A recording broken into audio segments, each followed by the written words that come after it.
निम्नलिखित में से सबसे पहले किस जंगली जानवर को पालतू बनाया गया? तो सबसे पहले कुत्ता को पालतू बनाया गया। सही है। व्याख्या: सबसे पहले जिस जानवर को पालतू बनाया गया वह कुत्ते का जंगली पूर्वज था।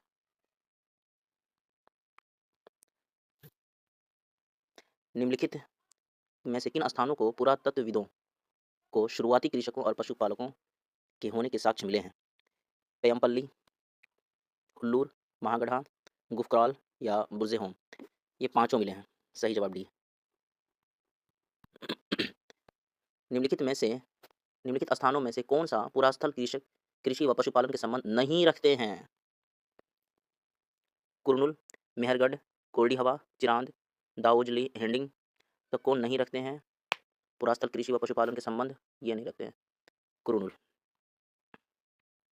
पुरातत्वविदों के कुछ पुरास्थलों पर झोंपड़ी व घर के निशान मिले हैं। बुर्जे होम पुरास्थल से प्राप्त ऐसे साक्ष्य के संदर्भ में निम्नलिखित कथन पर विचार करें। यहाँ के लोग गड्ढे के नीचे घर बनाते थे। इन घरों के को गर्तवास कहा जाता है। यहाँ से झोपड़ी के अंदर और बाहर दोनों स्थान पर आग जलाने की जगह मिली। आग जलाने दोनों कथन सही है। उपर्युक्त दोनों कथन सही हैं। बुर्जे होम वर्तमान कश्मीर में अवस्थित हैं। यहाँ के लोग गड्ढे के नीचे घर बनाते थे। इन घरों को गर्तावास कहा जाता है।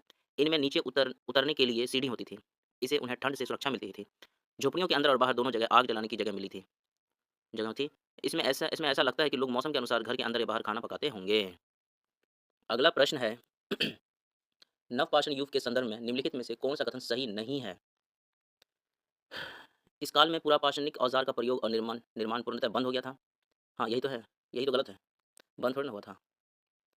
व्याख्या हमारी कह रही है नवपाषाण युग से प्राप्त उपकरण पुरापाषाण युग से भिन्न है। इसी कारण से नवपाषाण युग कहा गया है। इनमें से कुछ औजार धार को अधिक पौना करने के लिए पॉलिश होती थी। कुछ औजार हड्डियों से बनाई जाती थी। इस काल में पुरापाषाणिक औजार का निर्माण प्रयोग भी होता था। अतः कथन ये गलत है। सही बात।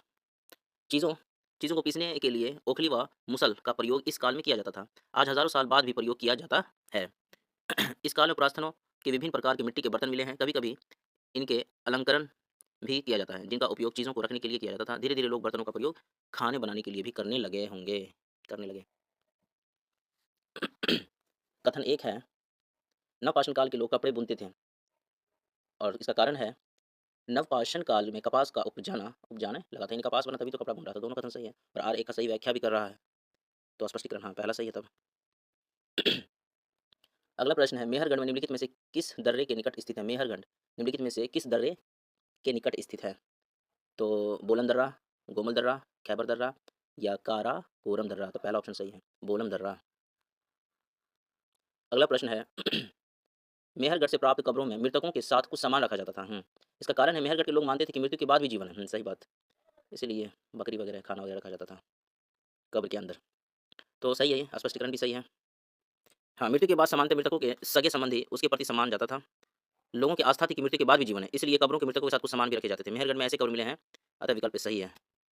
अगला प्रश्न है मेहरगढ़ से प्राप्त कब्र निम्नलिखित में से किसे पालतू मृतकों के साथ दफनाया गया था? तो बकरी को दफनाया गया था, ऐसा मिला है। पहला ऑप्शन सही है। और लास्ट क्वेश्चन है निम्नलिखित में से पुरास्थल में से कौन सा ब्रह्मपुत्र की घाटी की एक पहाड़ी पर स्थित है? मेहरगढ़ या हल्लूर या गुफक्रॉल या दाऊजली हैंडिंग? तो दाऊजली हैंडिंग सही जवाब। हमारी व्याख्या कह रही है दाऊजली हैंडिंग चीन और म्यांमार की ओर जाने वाले रास्ते में ब्रह्मपुत्र के घाटी पहाड़ी पर है।